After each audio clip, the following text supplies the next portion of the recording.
నేను దెందులూరు ఎంఆర్ఓ గారి దగ్గరికి వెళ్ళాను. ఆవిడ నేను మాట్లాడిన ప్రతి ఒక్క మాట వీడియో తీసుకుంది.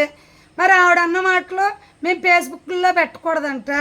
నువ్వు ఖాళీ చేస్తావా లేదా, నువ్వు ఖాళీ ఎలా చేయవో నేను చూస్తాను, కంప్లైంట్లు బుక్ చేసి నన్ను నా కూతురిని లోపలేపిస్తుందంట.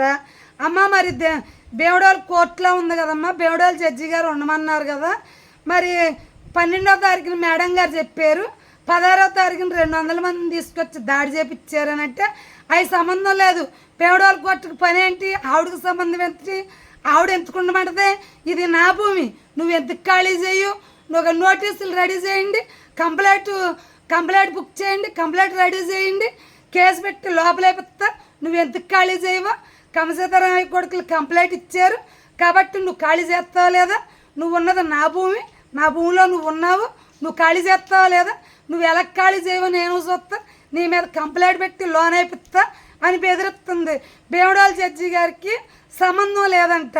మరి ఇన్ని సంవత్సరాలు బట్టి నన్ను తిప్పి ఎంత టార్చర్ పెట్టారు కదమ్మా. మరి నాకు 1000 కోట్ల నష్టం వచ్చింది, ఎవరివ్వాలి, మీరు ఇప్పుడు నన్ను ఖాళీ చేయమంటున్నారు అని చెప్పి మీరు అధర్మానికి కొమ్ముగాస్తారా. 200 జనాన్ని తీసుకొచ్చి కొట్టించారు. మరి కొట్టించినప్పుడు ఏం చేశారు, 2 సెంట్లు భూమి అందులో ఉన్నావు ఇందులో ఉన్నావు అని దొంగ రిపోర్ట్ ఎందుకు ఇప్పించమన్నారు మీరు. సర్వేర్లు నేను కలెక్టర్ ఆఫీస్లో అడిగాను, అడిగితే మీరే ఇమ్మన్నారట, ఎంఆర్ఓ గారే ఇమ్మన్నారు, మేము ఇచ్చామని చెప్పారు. అది దొంగ రిపోర్టు. నేనున్నది 146/3 సర్వే నెంబర్ గల భూమి, గయ్యాళ భూమిలో ఉన్న సీతారామయ్య కొడుకులకి సంబంధం లేదు. కోర్టుని తప్పుదారి పట్టించి నన్ను కోర్టు చుట్టూ తిప్పారట. అవన్నీ నా సంబంధం లేదు. బేవడాల జడ్జి గారికి సంబంధం ఏంటి, ఎత్తుకుండమంటదే, నువ్వు ఖాళీ చేస్తావా లేదా, నువ్వు ఖాళీ చేయకపోతే నిన్ను లోనే పిచ్చేస్తా, నువ్వు ఎలా చేయవో నేను చూస్తా అని నన్ను బెదిరిస్తుంది అయ్యా. మరి నన్ను నా కూతుర్నినంట మేము ఫేస్బుక్లో పెడతానంట, అవన్నీ డౌన్లోడ్ చేసుకుని దగ్గర పెట్టుకుంటుందంట ఎవిడెన్స్గా. లాయర్ని పెట్టుకున్నంటే కేసు పెట్టి లోపలేపిస్తుందంట. మేమేం తప్పు చేసాం, ఈ ఎంఆర్ఓ గారే 200 మందిని తీసుకెళ్ళి దాడి చేయమని ఎంఆర్ఓ గారే పంపించారు. ఆ విషయం ఇప్పుడు ఆవిడ ఒప్పుకుంది. మరి ఏఎస్ఐ గారు ఫోన్ చేస్తే మా సంబంధం లేదంది. మరి గవర్నమెంట్ భూమి అయితే అది గవర్నమెంట్ భూమి, ప్రభుత్వం అంటే ఎవరో ప్రజలే కదా. మరి మా భూమిలో మేముంటే ఎంఆర్ఓ గారికి పని ఏంటి అంటే, కమ్మోరు వచ్చి దాడి చేసి 200 మంది వచ్చి కొట్టినా వాళ్ళని అరెస్ట్ చేయరు.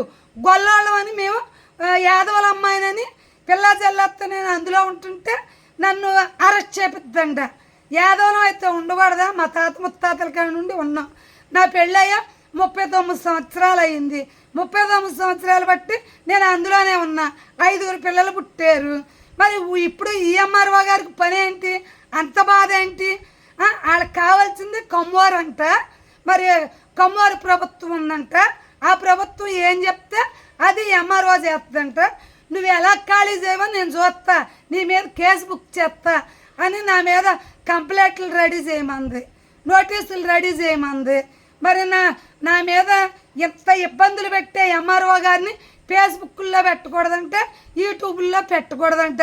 నువ్వెందుకు పెడతావు, నేను డౌన్లోడ్ చేసి నీ మీద కంప్లైంట్ పెట్టి లోన్ వేపిస్తుంటున్నా అంటుందయ్యా. మరి ఇంతకన్నా అన్యాయం మరొకటి ఉందా. మరి అంత నిజంగా కమసీతారామయ్య కొడుకుల దగ్గర మేము ఉంటే దాడి ఎందుకు చేపిస్తారో చట్టపరంగానే రావాలిగా. నేను ఎన్నిసార్లు లీగల్గా కలెక్టర్ ఆఫీసులో పెట్టా. నేను పెట్టినప్పుడు ఎంఆర్ఓ గారు 146/3 సర్వే నెంబర్ గల భూమిలో ముమ్మడి మామిడి స్వాధీనంలో ఉందని ఈ ఎంఆర్ఓ సుమతి గారే ఇచ్చారు. మళ్ళీ ఆర్డీఓ సార్ గారు కూడా ముమ్మడి మామిడి స్వాధీనంలోనే ఉందని ఇచ్చారు. మరి ఇచ్చినటువంటి ఎంఆర్ఓ మేడం గారు ఇవాళ మరి కమ్మోరేళ్ళు కంప్లైంట్ పెడితే గొల్లోళ్ళ ఆడపిల్లని నన్ను ఖాళీ చేయమని నా మీద చర్య తీసుకుని నన్ను లోపలేపుద్దంట. యాదవులు అయితే గొల్లలు అయితే నిజాయితీగా బతకూడదా. అది గవర్నమెంట్ గయ్యాళ భూమి కూడా గ్యాంగ్ కంట భూమిలో మేము ఉన్నాము. ఏనాటి నుండో పొజిషన్లో ఎవరుంటే వాళ్ళదే కదా. మరి ఎంఆర్ఓ గారు నన్ను ఎందుకు ఖాళీ చేపిస్తుంది అంటే, సీతారామయ్య కొడుకులు కంప్లైంట్ ఇస్తే ఈ ఎంఆర్ఓ గారు నోటీసులు పంపించేసి కేసు బుక్ చేసి లోన్ వేపిస్తారట. ఎందుకు వేపిస్తారు, మేమేం తప్పు చేసాము. నేను 31/8/2008లో కంప్లైంట్ పెట్టినప్పుడు అప్పుడున్న ఫస్ట్ కంప్లైంట్ ఎవరికి పెట్టా, ఆనాడున్న కలెక్టర్ మేడం గారు విజయలక్ష్మి మేడం గారికి పెట్టా, ఆనాడున్న ఆర్టీఓ సార్ గారు ఇచ్చారు. ఇది గయాళ భూమి, గవర్నమెంట్ భూమి, గ్యాంగ్ కంటే భూమి, వాళ్ళకి సంబంధం లేదని అప్పుడున్న ఎస్ఐ శివాజీ గారు, మరి సిఏ రమణ గారు, డిఎస్పి గారు ప్రేమ్ కుమార్ గారు, ఎస్పీ గారు బాలకృష్ణ గారు, వీళ్ళందరూ కలిపి తండ్రి కొడుకుల్ని అరెస్ట్ చేసి ఎఫ్ఐఆర్ బుక్ చేశారు. అవన్నీ చూశారు. ఇందులోనూ సర్వే నెంబర్ రాయలే అంటున్నారు. సర్వే నెంబర్ ఎందుకు రాయలే? కేసు బుక్ చేసి ఎఫ్ఐఆర్ కట్టి కోర్టుకి ఎత్తే కోర్టు కూడా మాకు తీర్పు ఇచ్చింది మా భూమిలో మమ్మల్ని ఉండనీయమని. మరి అటువంటి కోర్టు తీర్పు కూడా పనిచేయదంట. బేవడాల జడ్జి గారు కూడా సంబంధం లేదంట, ఈ ఎంఆర్ఓ గారికే సంబంధం ఉందంట అని నేను బెదిరిస్తున్నారు. ఫేస్బుక్లో ఎందుకు పెడుతున్నారు అన్నీ నేను డౌన్లోడ్ చేసుకుని దగ్గర పెట్టుకున్నాను.